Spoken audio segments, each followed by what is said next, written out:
since you were in the event. Tell us about the emotions and the action being back out there. It was fun, you know. Bubba and I are buddies, and it was good to get out there with him.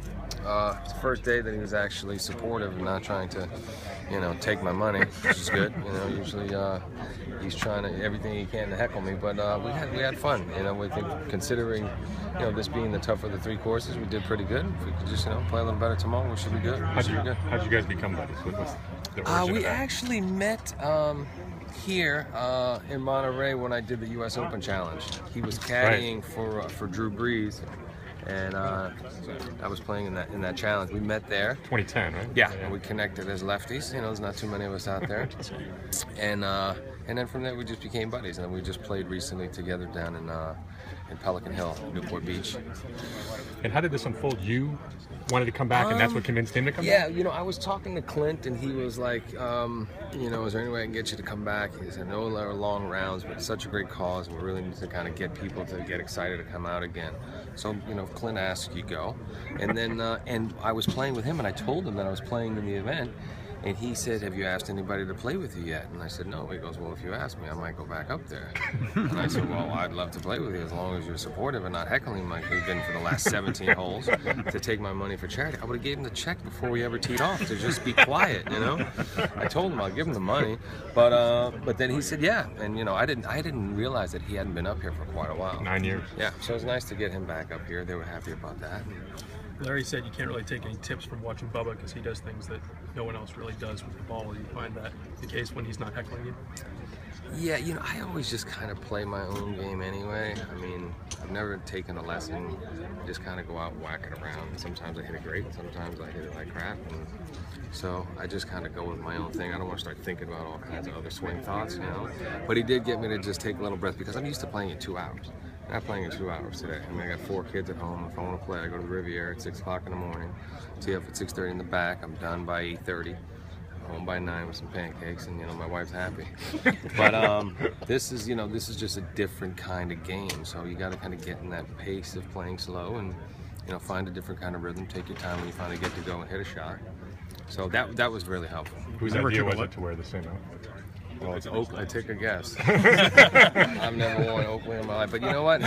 I said, if he came to play, the least I could do is do what he wants when it comes to wearing the gear. So. Is that the rest of the week too? Yeah, I got a list of what to wear, when to wear it, but it's all good. It's all good. How long have you been putting right-handed? I started playing righty. I was playing righty. All right, good job, brother. Yeah, I'm gonna go pick up my wife. I'll see you tomorrow. Okay. Yep. I started playing righty, and then I found a lefty club. Actually, it was a driver, and I hit it, and I hit it pretty good. It was actually like a ladies' Callaway club. It was like something gem, and I hit it, and I liked it, and I started playing lefty, and then I went back to righty, and then I went back to lefty, and don't be surprised if you don't see me hitting it righty off the tee. How did you learn to play? It gets erratic. How did you learn to play having never taken a lesson? With Johnny Drama and Ari. The first time I ever played golf was at the Riviera, and I had no interest in playing. But I grew up playing baseball and hockey, and just didn't really seem like a sport to me.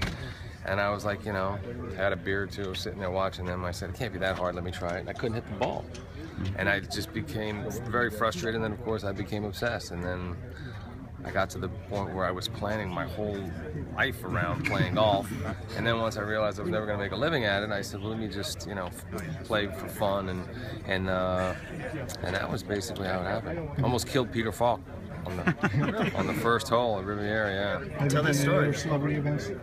I did a whole bunch in 1 year, and that was it. I played the Bob Hope, the AT&T, the Michael Jordan, the Pro-Am at Riv. I played them all in 1 year, and that was it. How long have you total been playing golf? Yes. On and off, it's been a while.